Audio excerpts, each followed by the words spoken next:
అదురేడైన యేసు పరిశుద్ధ నామములో మిక్కిలిగా అడిగి వేడుకొనుచు ప్రార్థిస్తున్నాను పరమ తండ్రి. ఆమేన్. అన్నిటిలోని ప్రాదాసమైన వాక్యాన్ని అందిస్తాడు. మనం చరిత్రగా అంటాం.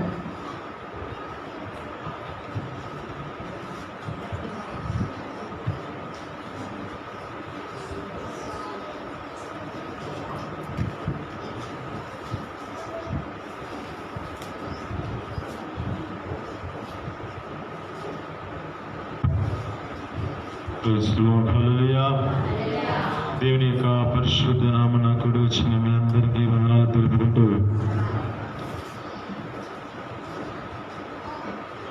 పైన ఎండ చేత శాఖ చేత కొంచెం బాధాకరంగా ఉన్నా మరి మన టైమింగ్ అంతా మారిపోయింది కనుక మరి కొద్దిగా దేవుని కోసం మనం త్యాగం చేయాలి. ప్రభువైన యేసుక్రీస్తు సదా శ్రమ పెట్టబడి తన జీవితాన్ని మన కొరకు ప్రాణం పెట్టాడు. మరి మన కోసం కొంచెం సేపు అయినా దేవుని సన్నిధిలో ఈ శాఖను తట్టుకోవాలి. హల్లెలూయా. ఎంతగా పనికి పోతే మనం ఎంతగా సాయంత్రం దాకా పని చేయాలో దేవుని సన్నిధికి వచ్చాం కనుక కొద్ది నిమిషాలు దేవుని సన్నిధిలో ఈ అన్నను సేకరిస్తూ, దేవుని సన్నిధిలో దేవుని యొక్క మాటలను ఆలకిస్తూ, దేవుని సన్నిధిలో చేస్తున్న ప్రార్థనలు కూడా దేవుని సన్నిధిలో ప్రార్థన చేద్దాము. అసలు ఆ శక్తితో దేవుని సన్నిధిలో ప్రార్థన చేయాలి. రానున్న దినాలలో పరిస్థితులు ఎలా వెళ్ళిపోతున్నాయో తెలియట్లేదు, కానీ ఇప్పుడు కొన్ని ప్రాంతాల్లో ఒక రాజకీయ నాయకుడు 117 చర్చీలకి ఉత్తర్వు చేశాడు ముందుగానే. అవి ఏ పరిస్థితుల్లో ఉంటాయో తెలియదు, కానీ మీరు భారం కలిగి ప్రార్థన చేయండి. సేవకుల యొక్క కట్టిన చర్చీలన్నీ 117 చర్చీలను ముందుగా లెటర్ పంపించేశాడు కనుక ఎలాంటి అపాయకరమైన పరిస్థితులు కలగకుండా సేవకుల కొరకై ముందు చేయమని ప్రార్థన ఎప్పటి నుంచో చెబుతూ ఉన్నా. సేవకుల యొక్క ప్రాంతాలలో ఏ ప్రాంతం నుంచి వచ్చి ఏ ప్రదేశంలో వారు ఒక నివాసాన్ని సిద్ధపరచుకుంటూ దేవుని యొక్క మందిరాన్ని వారు ఆధారం చేసుకుంటూ వారి జీవితాలకు నడిపించబడుతున్నవారు. వారికి ఎలాంటి ఆధారం లేని పరిస్థితులు అవి కనుక వారి కొరకు మీరు ప్రార్థన చేయండి. ఎందుకంటే ఒక సేవకుడు 100 మందిని రక్షించేవాడు కనుక భారం కలిగి ప్రార్థన చేయండి. దేవుని యొక్క పరిశుద్ధ గ్రంథముల నుంచి మరి నేను ఎప్పుడు చదువుతున్నాను వాక్యాలు ఇవన్నీ, మరి ఇప్పుడే రిపీట్ చేస్తే మళ్ళీ బాగుంటుందా అని అనుకుంటూ ఉన్నాను. కానీ సందర్భము, దేవుని సన్నిధిలోనికి వచ్చిన సందర్భము, దేవుడు మనకిచ్చిన యొక్క సమయము జ్ఞాపకం చేసుకుంటూ వాటిని మన జీవితాలలో గుర్తు చేసుకుంటా మనకు మంచిది. ఆమేన్. హల్లెలూయా. పరిశుద్ధ గ్రంథంలో నుంచి జ్ఞాపకం చేసుకుంటే మొదటి పేతురుకు రాసిన పత్రిక 1వ అధ్యాయము 2వ అధ్యాయము 24వ వచనం మనం చదువుకుంటే, మనము పాప విషయములో చనిపోయి నీతి విషయమై జీవించినట్లుగా ఆయనే తాను తన శరీరమందు మన పాపములను ప్రాణు మీద మోసుకొని ఆయన పొందిన గాయములలో మీరు స్వస్థత నొందిరి. మీరు గొర్రెల వలె దారి తప్పిపోతూ ఉంటుంది, కానీ ఇప్పుడు ఆత్మలకు కాపరి అయిన అధ్యక్షుడునైనా ఆయన వైపుకు మళ్ళీ ఉన్నారు. ఆమేన్. హల్లెలూయా. ఇక్కడ అంటున్న మాటలు మనం చాలా చక్కగా గమనిస్తే ఇక్కడ అంటున్న మాట, మనము పాప విషయంలో చనిపోయి నీతి విషయంలో జీవించినట్లుగా ఆయనే మన యొక్క పాపాలన్నిటినీ ప్రాణం మీద మోసుకొని పోతూ ఉన్నాడు. మన దోషము, మన పాపాలన్నిటినీ ప్రభువైన యేసుక్రీస్తు తన యొక్క ప్రాణం మీద మోసుకొని సిలువ వేయబడ్డాడు.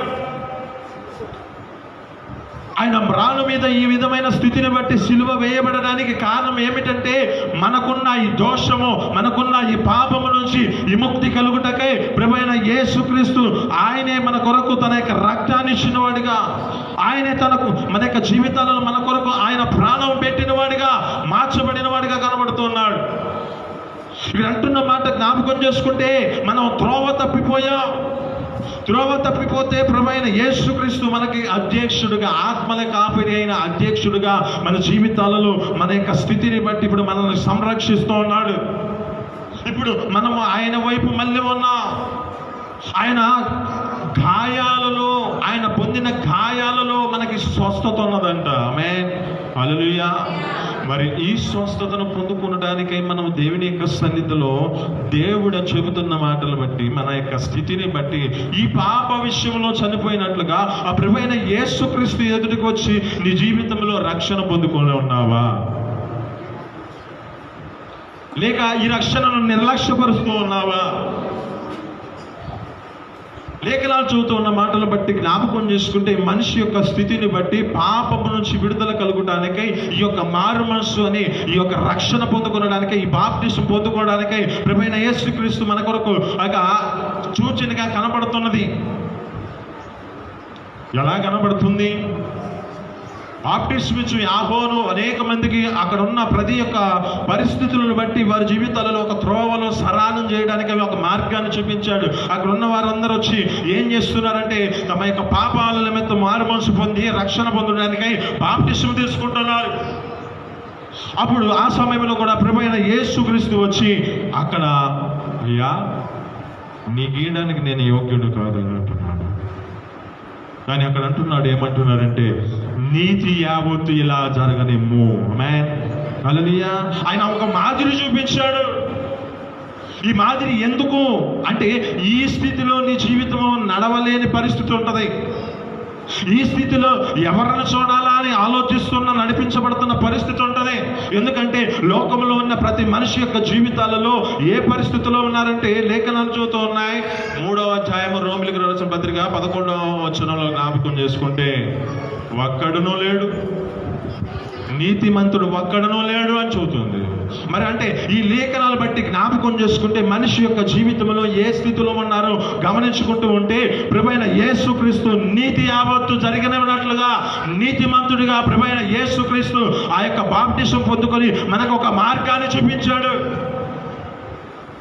ఈ మార్గములో మన జీవితాలు ఏం చేయబడాలంటే పాప విషయములో చనిపోయిన వారమై నీతి విషయంలో జీవించినట్లుగా, అంటే ఈ రక్షణ, ఈ మారు మనసు మన జీవితాలలో ఏం చేయబడాలంటే దేవుడు నీకు ఇచ్చిన ఆ యొక్క ధన్యత, దేవుడు నీకు ఇచ్చిన ఆయన యొక్క త్యాగము నువ్వు గుర్తు చేసుకుంటూ, ఆయన నీ కొరకు రక్తముగా ఇచ్చిన దేవుడై ఉండగా అప్పుడు ఆ రక్తాన్ని నువ్వు జ్ఞాపకం చేసుకుంటూ నీ స్థితిని బట్టి ఈ రక్షణలో నీ జీవితాన్ని కాపాడుకుంటూ నడిపించబడాలి.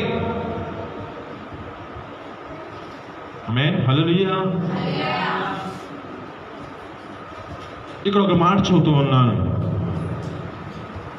ప్రభువైన యేసుక్రీస్తు ఒక ప్రాంతంలో కొండ మీదకి వెళ్తున్న సమయంలో శిష్యులను తీసుకెళ్ళాడు. శిష్యులను తీసుకెళ్ళి ఒకరిని ఆ యొక్క ప్రదేశంలో, వారిని ఒక ప్రదేశంలో ఉంచాడు. ప్రభువైన యేసుక్రీస్తు ఏకాంతంగా వెళ్ళిపోయాడు. ఏకాంతంగా వెళ్ళిపోయిన ప్రభువైన యేసుక్రీస్తు ఏం చేస్తున్నాడంటే మోకరించి ప్రార్థన చేస్తూ ఉన్నాడు. ప్రార్థన చేస్తున్న ప్రభువైన యేసుక్రీస్తు ఏం చేశాడంటే అక్కడ జ్ఞాపకం చేసుకుంటే దేవుని సన్నిధిలో ప్రార్థిస్తుండగా ఆయన యొక్క చెమట రక్తముగా మార్చబడిందంట. ఆయన యొక్క రక్తము చెమటగా మార్చబడి, ఆయన యొక్క చెమట రక్తముగా మార్చబడి ఏ స్థితిలో ఉన్నాడంటే ప్రభువైన యేసుక్రీస్తు వేదనతో తన జీవితంలో ప్రార్థిస్తూ ఉన్నాడు. ఏమని ప్రార్థన చేస్తున్నాడంటే, అయ్యా ఈ గిన్నె నా యొద్ద నుంచి తీసివేయి, ఈ గిన్నె నా యొద్ద నుంచి తీసివేయి అంటున్నాడు. మరలా అంటున్నాడు, ఏమంటున్నాడంటే అయ్యా నీ చిత్తమైతే. ఆమేన్, హల్లెలూయా. అంటే తన యొక్క స్వనీతిని ఆధారం చేసుకోవట్లా, ప్రభువైన యేసుక్రీస్తు తండ్రి అయిన దేవుని మీద ఆధారపడుతూ ఉన్నాడు. ఈ తండ్రి అయిన దేవుని మీద ఆధారపడుతూ అయ్యా నీ చిత్తమైతే, ఈ గిన్నె ఎందుకు, ఈ గిన్నె ఏమిటి అంటే మన జీవితాల్లో జ్ఞాపకం చేసుకుంటే మన నిమిత్తమై ప్రభువైన యేసుక్రీస్తు ఈ గిన్నెలోనిది త్రాగుతూ ఉన్నాడు. ఇది ఏమిటంటే చేదు అనుభవం కలిగిన గిన్నె. మన యొక్క పాపములన్నిటినీ తీసుకుపోవడానికి ప్రభువైన యేసుక్రీస్తు ఇప్పుడు అంటున్నాడు. ఏమంటున్నాడంటే ఈ శ్రమ నుంచి నన్ను తీసివేయి, ఈ శ్రమ నుంచి నా ఎద్దు నుంచి తీసివేయి అంటూ ఉన్నా మరలా ఏమైనా ఆలోచించాడు అనుకున్నావు. ప్రభువైన యేసుక్రీస్తు ఆలోచించినది ఏమిటంటే నీ చిత్తమైతే. మరి ఆయన చిత్తం అది కాదు కదా. ఆయన చిత్తము మన కొరకై తన యొక్క రక్తమును కార్చడానికై ప్రభువైన యేసుక్రీస్తుని మన కొరకు తన యొక్క జీవితంలో ప్రేమించిన దేవుడు, ఈ లోకములో ప్రేమించిన ప్రతి ఒక్కరి కొరకై ఆయన ఎవరు నశించకూడదని, ఎవరు వారి జీవితాలలో ఈ పాపంలో చనిపోకూడదని ప్రభువైన యేసుక్రీస్తు అయిన అద్వితీయ కుమారుడైన ప్రభువైన యేసుక్రీస్తుని మన కొరకు పంపించాడు కదా. మరి పంపించిన మన యొక్క జీవితాలలో ప్రభువైన యేసుక్రీస్తు ఎదుట తిరిగిన వారే, ప్రభువైన యేసుక్రీస్తు వెంబడిస్తున్న వారే ఒకళ్ళు బుద్ధి పెట్టుకుని అప్పగించారు, 2 నరహంత చేస్తూ ఉన్నారు, 3 అబద్ధికునిగా మార్చబడుతూ ఉన్నారు. వెంబడిస్తున్నారే, ప్రభువైన యేసుక్రీస్తు వెంబడిస్తూ తమ జీవితాలలో నడిపించబడుతున్నారే. నీతి మార్గమానికి తెలుసు కదా. ఒకరి సావాసము చేస్తే వారి సావాసములో ఎవరు ఏ స్థితిలో ఉన్నా వారి యొక్క సావాసములో ఎవరైతే నడిపించబడుతున్నారో వారితో ఎలాంటి అలవాట్లు ఉన్నాయో అదే అలవాట్లు రావాలి కదా. ఆమేన్, హల్లెలూయా. మరి ప్రభువైన యేసుక్రీస్తు వెంబడిస్తున్న వ్యక్తుల యొక్క జీవితాలు ఏ విధమైన పరిస్థితికి వచ్చినాయి? ముద్దు పెట్టుకొని అప్పగించిన పరిస్థితి. ఎదుట మనిషి ఎదుటని జ్ఞాపకం చేసుకుంటే నరహత్య అంటే కత్తి తీసుకుని నరికేవాడిగా మార్చబడ్డాడు. మరి ప్రభువైన యేసుక్రీస్తుని వెంబడించిన వ్యక్తి అబద్ధికుడిగా మార్చబడ్డాడే. మరి ఈ దినమున నీతో మాట్లాడుతున్న మాట, ప్రభువుని వెంబడించుకుంటూ చెప్పుకుంటున్న నీ స్థితిని బట్టి నీవు దేవుని యొక్క సన్నిధిలో ఏ విధమైన స్థితిలో దేవుని సన్నిధికి వచ్చావో ఆయనను ముద్దు పెట్టుకుని అప్పగించేవాడిగా మార్చబడుతున్నావా? లేక నీ స్థితిని బట్టి నీ జీవితాన్ని నువ్వు జాగ్రత్తగా కాపాడుకుంటూ వెండి నాణెముల కన్నా వాటికన్నా దేవుడు నీకు ఇచ్చిన ఈ యొక్క సావాసాన్ని నువ్వు కలిగి నడిపించబడుతున్నావా? దేవుని సన్నిధిలో నడిపించబడిన నీ స్థితిని బట్టి ఆ దేవుడిని వెంబడిస్తూ నీతిని నేర్చుకుంటున్నావా? లేక నరహత్య చేసే స్థితిలోనికి వచ్చామా? దేవుని వెంబడిస్తున్న నీ జీవితంలో, ప్రభువైన యేసుక్రీస్తుని వెంబడిస్తున్న నీ జీవితంలో హృదయపూర్వకంగా నిజము పలికేవాడిగా, అబద్ధం పలకుండా నిజము పలికేవాడిగా నీ యొక్క నీతిని యథార్థతను కాపాడుకుంటూ నడిపించబడుతున్నావా? లేక అబద్ధకుడిగా మార్చబడుతున్నావా? ప్రభువైన యేసుక్రీస్తు వెంబడిస్తున్న వ్యక్తులే ఈ విధమైన పరిస్థితికి వస్తే మరి నీ జీవితం ఎలా నడిపించబడుతుంది?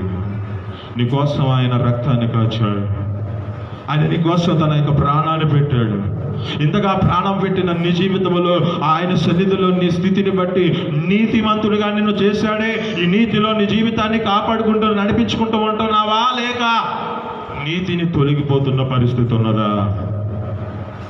మరి ప్రభువైన యేసుక్రీస్తు వెంబడిస్తున్నప్పుడే కదా మాట చెప్పింది. శిష్యులను పిలిచిన తర్వాతే కదా ఏ వాక్యం చెప్పాడు?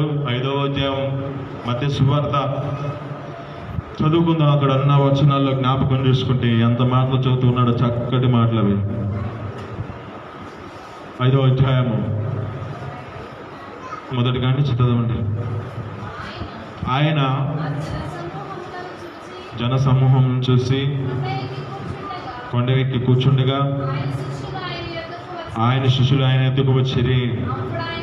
అప్పుడు ఆయన నోరు తెరిచి ఇలాగు బోధింపసాగాను, ఆత్మ విషయమై దీనులైన వారు ధన్యులు, పరలోక రాజ్యం వారిది. దుఃఖపడు వారు ధన్యులు, వారు ఓదార్చబడుదురు.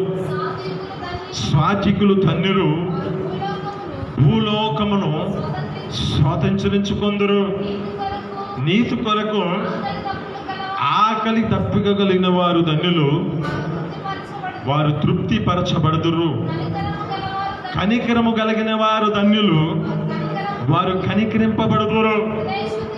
హృదయ శుద్ధి గలవారు ధన్యులు, వారు దేవుణ్ణి చూచెదరు. ఆమేన్, హల్లెలూయా. ఇంకా చాలా ఉన్నాయి, ఇక్కడ జ్ఞాపకం చేసుకుంటే ఇక్కడ అన్న మాటలన్నిటినీ ఎవరున్నప్పుడు చెప్పాడు? తన శిష్యులు ఉన్నప్పుడే చెప్పాడు కదా. నీతిలో నడుచుకుంటే ఈ విధమైన స్థితిలో ఉంటది, దేవుని సన్నిధిలో స్వాతికంగా నడుచుకుంటే ఈ విధమైన స్థితిలో ఉంటారు, కనికరాన్ని చూపిస్తే నువ్వు కనికరింపబడతావు. ఇవన్నీ చెబుతుంది ఎవరున్నప్పుడంటే తన శిష్యులు ఆయన ఎదుకు వచ్చినప్పుడు ఇవన్నీ మాట్లాడసాగుతూ ఉన్నాడు. ఇక్కడ ఉన్న మాటలు జ్ఞాపకం చేసుకుంటే మరి ప్రభువైన యేసుక్రీస్తు అప్పగించినప్పుడు వీరు ఏం చేశారు? ప్రభువైన యేసుక్రీస్తు వెంబడి తిరుగుతున్న వీరి జీవితంలో నేర్చుకోవలసిన స్థితిలో నేర్చుకోవలసినది నేర్చుకోకుండా ఏ స్థితికి వెళ్ళిపోయారు? అబద్ధికునిగా మార్చబడ్డారు, నరహంతకునిగా మార్చబడ్డారు, ముద్దు పెట్టుకొని అప్పగించిన పరిస్థితి కనబడుతుంది. మరి దేవుని సన్నిధికి నీవు వచ్చి ఉన్నావు, దేవుని సన్నిధిలో నీతి బోధనను వింటున్నావు, దేవుడు నీతో మాట్లాడుతూ సాగుతూ ఉన్నాడు. నువ్వు దేవుని ఎదుటికి వచ్చావు, దేవుడు నీతో మాట్లాడుతున్న మాటలను నువ్వు ఏ విధంగా శ్రద్ధగా ఆలకిస్తున్నావు?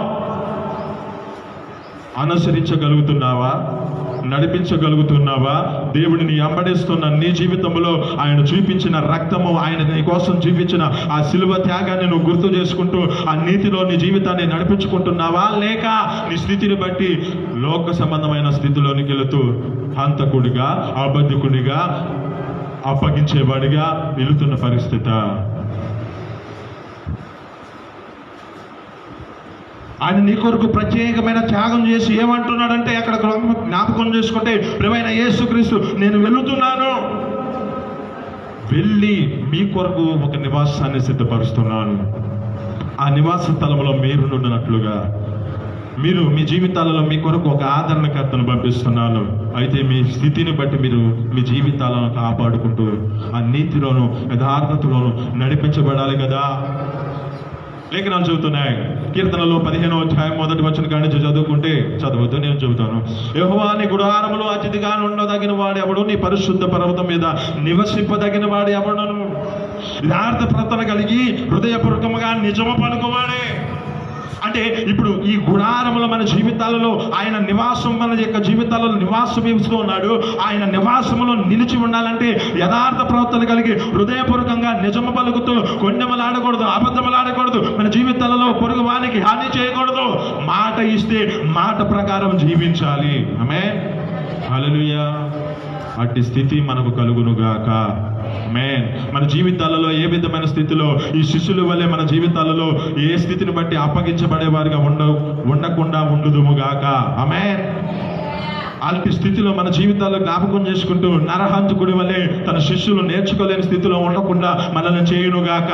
ఆమేన్. దేవుడిని ఎరగనని 3 మార్లు మాట్లాడిన వాడి వల్లే అబద్ధకునిగా చేయకుండా మన జీవితాలు ఉండును గాక. ఏంది అమ్మేనట్లా? ఎవరు కొంచెం వాళ్ళే కనపడుతుంది. నాకెందుకు కూడా ఈ గుడ్ ఫ్రైడే మంచి రోజు అని చెప్పుకుంటూ, మంచి శుక్రవారం చెప్పుకుంటున్నాం. మరి ఆయన మన కోసం రక్తాన్ని కార్చాడు, ఆయన మన కోసం తన ప్రాణాలు పెట్టాడు. ఈ ప్రాణం పెట్టిన దానిలో మన జీవితాల్లో నేర్చుకోబట్టున్న మాటలు మనం నేర్చుకోకపోతే ఇంకే ప్రయోజనం?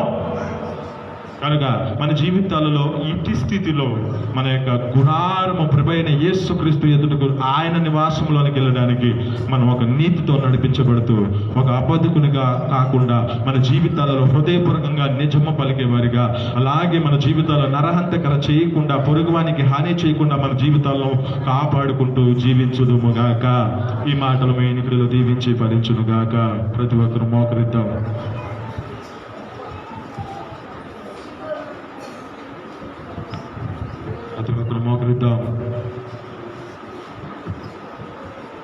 మోకరించి మన జీవితాలలో దేవుడు నీతో మాట్లాడిన మాటను బట్టి దేవుని సన్నిధిలో అర్పించుకుందాం.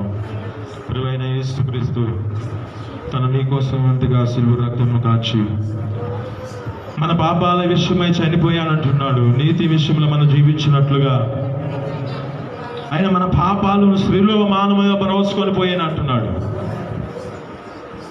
మనం త్రోవ తప్పిన వారమై గొర్రెల వలె ఉంటే మన ప్రభువైన యేసుక్రీస్తు ఆత్మలకు అధ్యక్షుడైన కాపరిగా, రక్షకుడిగా మన జీవితాలలో ప్రభువైన యేసుక్రీస్తు మన యొక్క జీవితాలలో ఈ విధమైన స్థితిలో ఉన్నాడు. మరి ఆయన వైపు మళ్ళీ ఉన్న మన జీవితాలలో అప్పగించేవారిగా ఉన్నామా?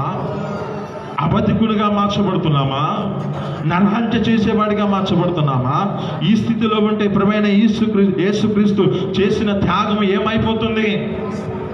ఆయన నీకు చూపించిన మార్గంలో మాట్లాడుతున్న ప్రతి నీతి మాటలు ఏమైపోతాయి? గమనించి నిన్ను నీవు దేవునికి అప్పగించుకో.